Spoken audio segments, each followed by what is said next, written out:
Welcome back to the West Ham Daily. I'm Anton, bringing you the news of the day. And listen,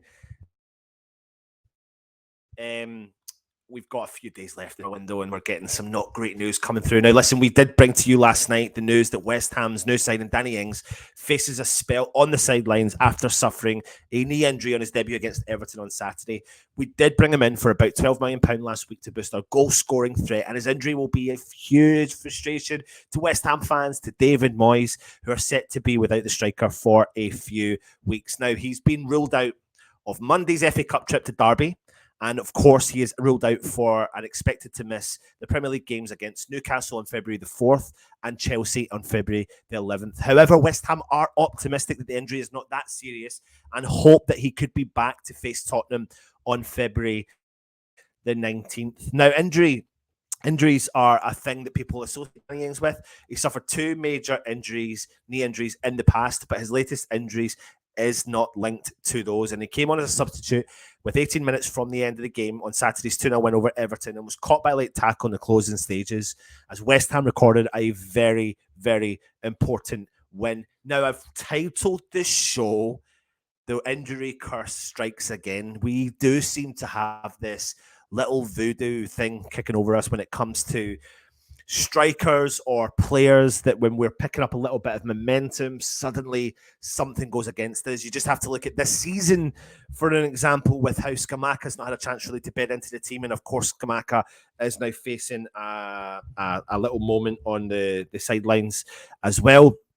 But it's maybe not as bad as we first think, because we do have the break coming up. So Ings has picked up that injury on Saturday, and we don't play our next game until a week yesterday against Derby in the FA Cup. Then the next game after that does take another week to come on board. So we have got a little bit of time on our side. So you sound like 4 weeks are gone, but in actual fact, it's not missing as much games as we anticipate. Now, listen, we all know we need these players fit and ready to roll and ready to rock. But what does that mean for West Ham? That means that we're only left with one fit centre forward, and that is Antonio, the player that so many people have maybe thought that he was going to be heading out the door. But fair play to David Moyes. David Moyes has consistently said, listen, he's got a contract at the club, and he's always insinuated that Antonio is not leaving the club. Now, we as fans are saying that we rely heavily and have relied heavily on Antonio over the last couple of seasons, and we've not been massively impressed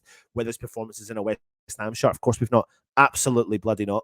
But what we can say is that he gave a better performance for us in the week. A couple of occasions in the game, I felt like he could have done a lot better, but essentially he did come on and do a job. And when he rode that tackle with Tarkowski, he got down the wing and he crossed the ball in. It made a big difference in there as well. Now, we know the situation with Scamacca. It's not great. And I did do a talk about on our 5 things we learned from the game against Everton, that the excitement of maybe playing Ings and Scamacca together is a prospect that we can lick our fingers about and rub our hands together and think this is going to be exciting. But it's about making sure that these players are fit. But we can't rely just solely on one striker. And the benefit to the timing, if you had to take a positive from the timing, is at least it's happened now with a week to go in the transfer window, because it means then we are potentially forced to act. Now, we do know we are looking at another striker. We're linked with Moffi, and it looks like, I don't know what the situation is with Moffi. Don't know if he really necessarily wants to come to the lower half of the Premier League. But this injury happening before the transfer window slams shut means it's maybe not as bad as we first anticipated. It's not great when you hear your players are injured, but there is some positives to take from it, which is we know Scamacca's out, we know Ings is out, but we have 7 days until that window shuts. Now, let me remind you, we will be running a transfer show as well on the transfer deadline day, and this could go to the wire. Ideally, West Ham fans, we now want us to go and bring in the best talent we possibly can. And that's really integral for us to go and do that. It's integral. Now, we are looking at Terem Moffi. That seems to be the player that West Ham are pushing for to bring in. And he's been heavily linked to a move to West Ham and to the London Stadium, but even before Danny Ings came to the clubs, and it still seems to be that he is a big target. He is potentially the main target as well. Now, the issue really comes down to the monetary value. So apparently West Ham have bid £20 million for Moffi. However, according to several reports, Lorient are holding out for a £30 million fee.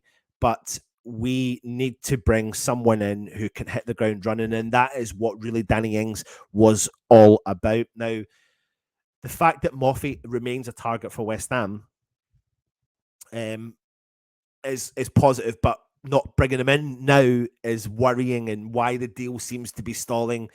But if we know the player doesn't want to come to West Ham, then why are we pushing the boat out to consistently chase on him?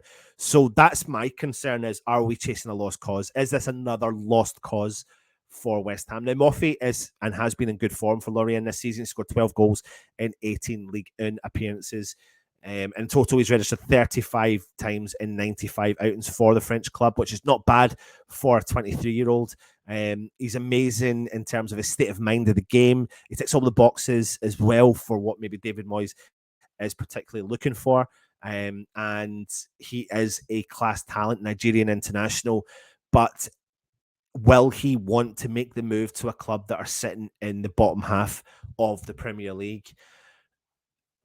This comes at a time when we as fans have always said, go and get the job done. Go and get the player in. Is this who you want? Go and pay the money within reason. I understand you're going to have to follow a structure of payments in terms of if the player requests this amount of money. This is the reason why West Ham didn't sign Onana, because Onana was requesting money that would have made him dramatically overpaid, the most well-paid player at West Ham.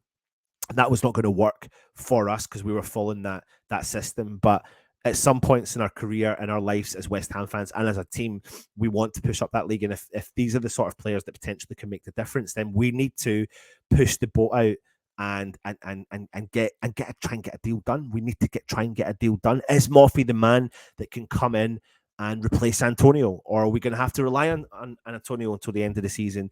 Moyes does lead you to believe that Antonio will be here to the end of the season.